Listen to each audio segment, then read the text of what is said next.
DNS zone is a collection of DNS resource records, like one that might map itflea.com and its respective IP address.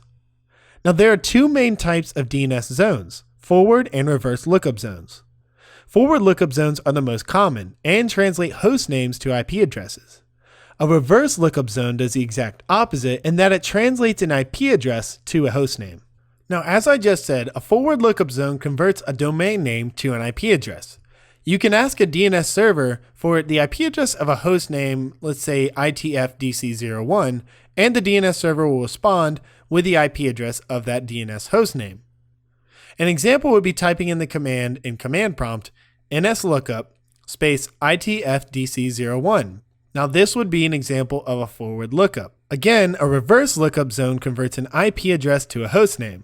So if we ask a DNS server what host name uses the IP address of 10.0.2.10, then the DNS server will query the reverse lookup zone and provide the host name for that IP address. Now, both forward and reverse lookup zones can contain primary, secondary, and stub zones.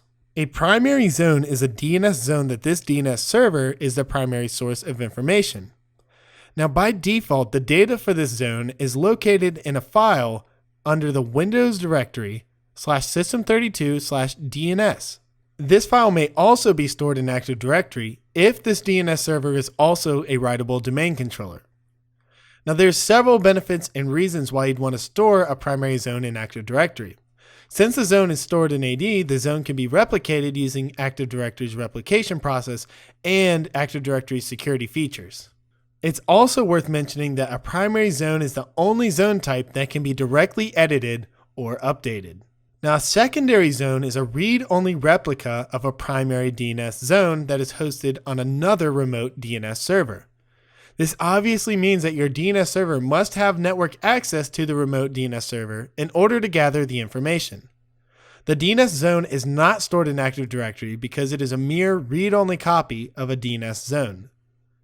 If you try to make a change to a secondary DNS zone, the change request will be passed on to the server which holds the primary DNS zone. If the server is available, the change will be made. The purpose of a secondary DNS zone comes down to redundancy.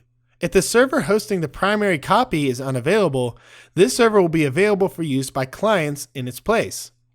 Of course, the issues with a secondary DNS zone is that each record held within the zone must be replicated from one server to another. On large networks that have frequent DNS server changes, this can be somewhat resource intensive. Now, a stub zone is similar to a secondary zone in that it is a read-only zone that obtains its information from another remote DNS server. The main difference between a stub zone and a secondary zone is that while a secondary zone contains an exact replica, including all resource records of a primary zone, a stub zone only contains information about authoritative name servers. So inside of a stub zone, you will not find resource records for computer names, but instead records for other DNS servers. The purpose of this zone is to allow hosts on one network to obtain information from a DNS server on another network without this DNS server needing to replicate all of the data inside the other DNS server. You can think of a stub zone as being a less resource-intensive version of a secondary zone. Alright, so now you understand forward and reverse lookup zones. You understand primary, secondary, and stub zones. That's all we need to cover for this lecture. Great job, and I will see you in the next one.